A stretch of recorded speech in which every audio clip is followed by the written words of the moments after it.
Hello, Rebecca Brightly here from Dance World Takeover, and in this week's edition of Lindy Hop Steps Made Easy, you're learning scissor kicks. Dance World Takeover with Rebecca and Paul. So, scissor kicks. Why are they called scissor kicks? Well, it's because your legs sort of move in a scissory fashion. So as you may have noticed, there's a kick, and then some steps, and then a kick, and then some steps. And my legs cross in between each time. A little bit like scissors, right?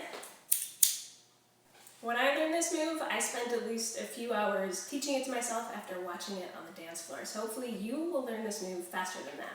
Scissor kicks have a pretty tricky rhythm, so we're going to start by simplifying the rhythm so that you can get the underlying movement. Okay, so basically it's a kick, step, cross, step, kick, step, cross, step. Try demoing that with me a couple of times. See if you can get that kick, step, cross, step, kick, step, cross, step, kick, step, cross, step, kick, step, cross, step. Alright, let's talk about those kicks. I really want you to learn to do the kicks really well because if you start off this move with sloppy kicks, it's going to throw off everything. So this kick is going to be out to the side with your foot pointing forward. And you're going to lift your knee up and then put your foot down, sort of like popping a balloon. Try that on both feet. Knee pointed forward, foot pointed forward, and I'll show you that from the side view too, so you can see that I'm not doing this kind of kick or that kind of kick. I'm just lifting my knee up, putting it down, out towards the side. Okay, now let's put that together again with the simplified rhythm. So, I kick out to the side, step, cross, step, I kick, and then I step, cross, step, kick, I move in that direction, cross, step, kick, move in that direction, cross, step. So if you ever get confused, remember that you move in the direction that you kick. Next, you really need to get used to bending your knees. This is not a ballet move like. Now when you bend your knees, I don't want to see your kneecaps come way out over your toes. Instead, what you want to do is sit your hips back a little bit behind your heels so that your weight is evenly distributed between the front and the back half of your foot, between the ball of your foot and your heel. And that way you're engaging your glutes and your hamstrings instead of the quadriceps. If you put your knees out over your toes, that over-engages your quadriceps, which puts a lot of pressure and pull on your kneecaps, causes a lot of pain. Ask me how I know.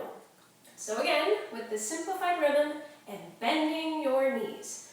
Kick, step, cross, step, kick, step, cross, step, kick, step, cross, step, kick, step, cross, step. Okay, so next we want to add in the swing rhythm, which is different. Right now we've been doing it da da da da da da da da. And what we want to be doing is da da da da da da da da. So you hear the difference, right? Da da da da da da da. That sounds choppy and the timing is all even. We want to syncopate it in a swing type way, and that sounds like da da da da da da da da. Okay, let's do that agonizingly slowly with the swing rhythm and the scissor kicks. Ready? Kick and cross and kick and cross and kick and cross and da da da da. Practice that rhythm a lot. Do it slow, speed it up, do it slow. Make sure you're nailing it because swing rhythm is super duper important in Lindy Hop. And lastly, we need to add some pulse. Pulse is your vertical movement, your bounciness. So, even if you get the swing rhythm perfect for scissor kicks, it's still going to look pretty dull and boring and lifeless if you don't have any bounce to it. Okay, so here it is without pulse. Kick and cross, and kick and cross, and kick and here it is with pulse. Down, up, down, up, down, up, down, and pulse, and pulse, and pulse, and pulse, and pulse, and pulse, and pulse.